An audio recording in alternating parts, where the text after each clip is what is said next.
सभी का स्वागत करती हूँ। मेरा नाम रेखा मोटियाल है और मैं कक्षा 1 व 2 के विद्यार्थियों को पढ़ाती हूँ। हमारा विद्यालय हिंदी भाषा और साहित्य के विकास में महत्वपूर्ण भूमिका निभा रहा है। यह न केवल पाठ पठन पर ध्यान केंद्रित किया जाता है, बल्कि बच्चों की भाषा के प्रति रुचि और आदर को भी विकसित किया जाता है। बच्चों को अक्षर ज्ञान, स्वर व्यंजन और सरल वाक्यों का अभ्यास करवाया जाता है। इसके साथ ही हिंदी दिवस व अन्य कार्यक्रमों के आयोजन से बच्चों में हिंदी भाषा के प्रति आदर और गर्व की भावना पैदा होती है। खेतान पब्लिक स्कूल का यह प्रयास छात्रों को न केवल भाषा सिखाता है, बल्कि उन्हें अपने देश की संस्कृति व साहित्य से भी जोड़ता है। धन्यवाद।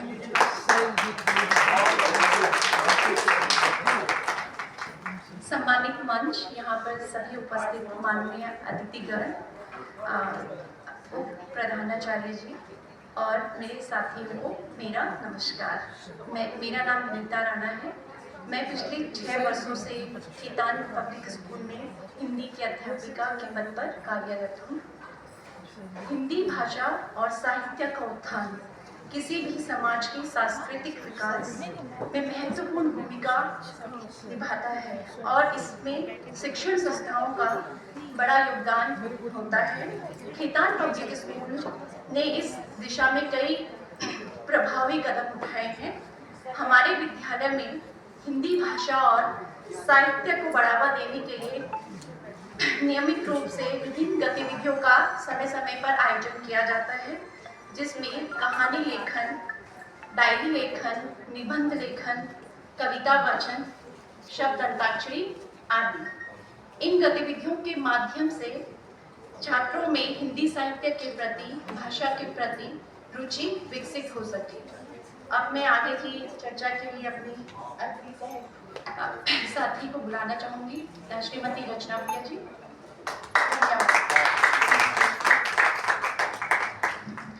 नमस्कार, मेरा नाम रचना प्रिया वर्मा है और मैं खेतान पब्लिक स्कूल में 12 सालों से कार्यरत हूँ। विनीता मैम की बातों को आगे बढ़ाते हुए अगर मैं छात्रों के विभिन्न गतिविधियों की बात करूं तो हमारे विद्यालय में छात्रों को वाचन कौशल, लेखन, उनके हर तरह से उन्हें शिक्षित किया जाता है। कविता वाचन की यदि मैं बात करूं तो कविता वाचन उनके सुर, ताल, लय, गति आदि का ध्यान रखा जाता है और प्रत्येक गतिविधि उनके आयु स्तर के अनुसार किया जाता है। छात्रों की कमियों को दूर करने के लिए कई चीज़ों को जो बच्चे छोटी छोटी कमियां जो हमें नज़र आती है, उसके लिए हम अनेक प्रकार के ऐसे भी कार्यक्रम की शुरुआत करते हैं जिससे उन कमियों को दूर कर सकें और उनका मनोबल बढ़ सके। आगे का संचालन श्रीमती नीति दुबे करेंगी। नमस्कार आदरणीय अतिथिगण, प्रधानाचार्य महोदय और मेरे सभी साथियों। हिंदी भाषा के संबंध में मैं कुछ कहना चाहती हूँ। हिंदी भाषा के उद्भव और विकास की यात्रा को विद्वानों ने संस्कृत, पाली, प्राकृत, अपभ्रंश आदि के रूप में देखने का प्रयास किया है। उनके अनुसार 11वीं शताब्दी के प्रारंभ से हिंदी भाषा के विकास की कहानी आरंभ होती है। 11वीं सदी से अब तक अपनी यात्रा आरंभ कर हिंदी जिस रूप में हमारे सामने है, उससे हम सभी भली प्रकार परिचित हैं। मातृभाषा का विद्यालयी पाठ्य चर्चा में महत्वपूर्ण स्थान होता है। यह विद्यालय में पढ़ाए जाने वाला एक विषय ही नहीं, बल्कि अन्य विषयों को सीखने का भी एक माध्यम है।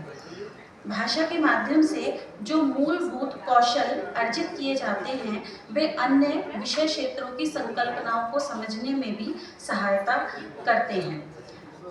हिंदी अध्ययन अध्यापन के लिए और उसमें रुचि उत्पन्न करने के लिए विभिन्न विद्यालय विभिन्न प्रकार की गतिविधियों को कदम उठाते हैं। हमारे विद्यालय ने भी हिंदी को रुचिकर बनाने के लिए विभिन्न गतिविधियों के माध्यम से हिंदी को बढ़ाने का प्रयत्न किया है, जिनमें से कुछ इस प्रकार हैं। हमारे विद्यालय में समय समय पर पुस्तकालय से विभिन्न हिंदी साहित्य की पुस्तकें छात्रों को उपलब्ध कराई जाती हैं, जिससे कि छात्र साहित्य के गहरे अर्थों को समझ सकें और अपनी सोच विकसित कर सकें। विभिन्न सजीव घटनाओं पर उन्हें स्वतंत्र लेखन के लिए प्रोत्साहित किया जाता है। कक्षा 3 से 5 तक के छात्रों के लिए उद्दीपन अभियान चलाया जा रहा है, जिसमें छात्राओं की मात्राओं तथा उच्चारण संबंधी अशुद्धियों का पहचान कर उनका निवारण करने का भरसक प्रयत्न किया जा रहा है। पिछले सप्ताह विद्यालय में हिंदी सप्ताह का आयोजन किया गया, जिसमें छात्रों ने रचनात्मक गतिविधियों में बढ़ चढ़ कर भाग लिया, जिसमें तुकबंदी शब्द, कहानी लेखन, दिनचर्या लेखन, आशु भाषण के माध्यम से उन्होंने अपने विचार व्यक्त किए। अतः हमें गर्व है कि हमारा विद्यालय छात्रों में हिंदी साहित्य के प्रति रुचि उत्पन्न करने में निरंतर प्रयासरत है। हमने गतिविधियों पर काफ़ी बल दिया है।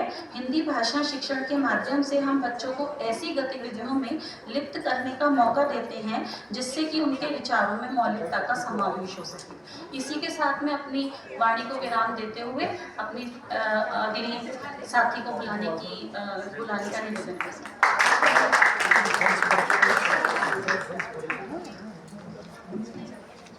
हिंदी पखवाड़ा 2024 में उपस्थित सभी गणमान्य लोगों का हार्दिक अभिनंदन।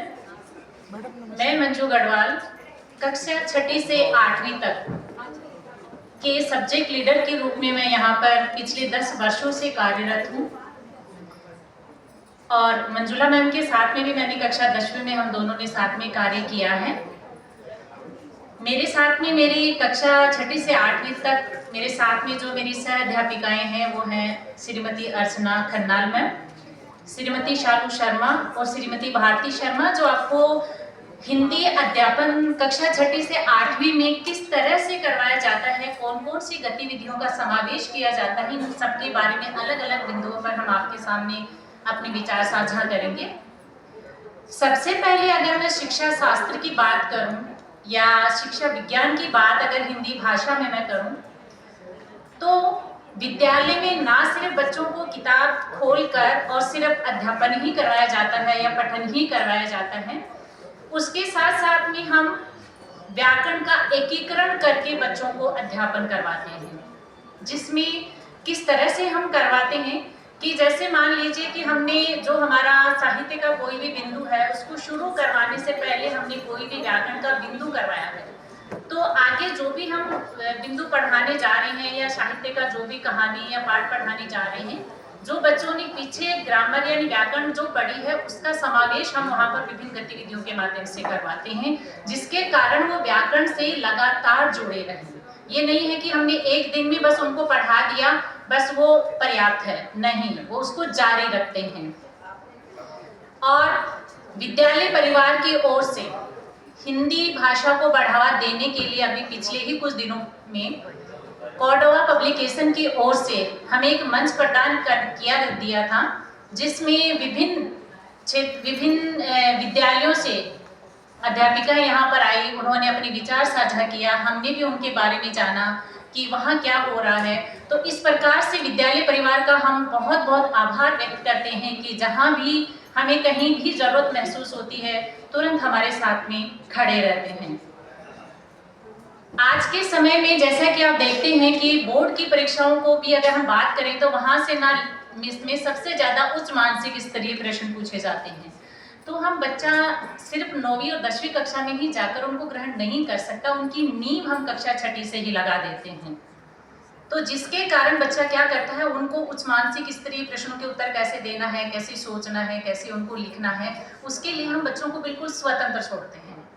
बच्चा अपने आप से उन प्रश्नों के उत्तर लिखता है, अपने शब्दों में उसको लिखता है और लिखने के बाद हम उनको बताते हैं कि अब आपको इसमें किस सुधार की आवश्यकता है और किस तरह से उसको बेहतर बनाया जा सकता है।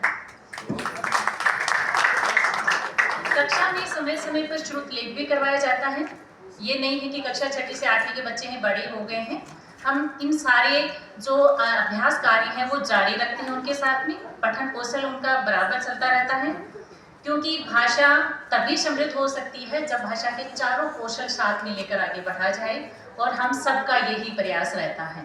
तो मैं मेरी सह अध्यापिकाओं को, अर्चना मैम को इससे निवेदन करूंगी कि वो आकर आगे बिंदु के बारे में आपको बताएं। धन्यवाद मंजू मैम। सभी उपस्थित जनों को मेरा सादर प्रणाम। हम शिक्षिकाएं हैं, इसलिए सबसे पहले हम सीखना शुरू करते हैं। तो मेरा जो वक्तव्य का बिंदु है कि हम अपने विद्यालय में अपने अध्यापन में व्याकरण विषयों को कैसे संबोधित करते हैं।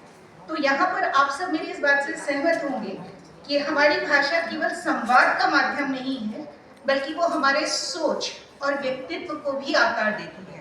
तो इस भाषा को सटीक और प्रभावी उपयोगी बनाने के लिए हमें व्याकरण पे विशेष ध्यान देना होता है। जब हम अध्यापन कर रहे होते हैं तो हम बहुत सारी समस्याओं से उलझते हैं, जूझते हैं और फिर हम उसमें सुधार करने की कोशिश करते हैं। किसी भी चीज को अगर हम नीरस बना दें तो बोलने वाला और सुनने वाला दोनों अपना उसमें से उसकी रुझान खत्म हो जाता है, उसका रुझान उसमें से खत्म हो जाता है। इसलिए हम जो भी अपने व्याकरण में पढ़ाते हैं उसे गतिविधियों के माध्यम से पढ़ाते हैं। हम बहुत सारी एकल गतिविधियां कराते हैं, जैसे शब्द भरना या वाक्य भरना रिक्त स्थानों में, या पदक्रम को कैसे हम कराएं कि वो उनका वाक्य निर्माण कर सकें, उनकी वर्तनी और उच्चारण को कैसे हम शुद्ध कराएं, इसके लिए हम नियमित शुद्धलेख लेते हैं। बहुत सारी हम ऐसी गतिविधियां भी करवाते हैं छात्रों को, जिसमें हमने उनको कोई एक अनुच्छेद दे दिया और कहा कि चलिए इसमें से व्याकरणिक त्रुटियां ढूंढिए, तो हम ये सारी चीजें कराते हैं। और जब हम युगल गतिविधियों की बात करते हैं तो नाट्य मंचन हो गया, संवाद लेखन हो गया, ये सारी गतिविधियां हम नियमित रूप से अपने कक्षाओं में कराते हैं। जैसा कि हमारे प्रधानाचार्य ने कहा कि हम लोग प्रयासरत हैं अभी, तो आप सब विशिष्ट गणों के ज्ञान को हम अपने शिक्षण में सम्मिलित करना चाहेंगे और हम चाहेंगे कि जहां और हम बेहतर कर सकें उसके लिए आप सब लोग हमें एक मार्गदर्शन दे दीजिए। धन्यवाद।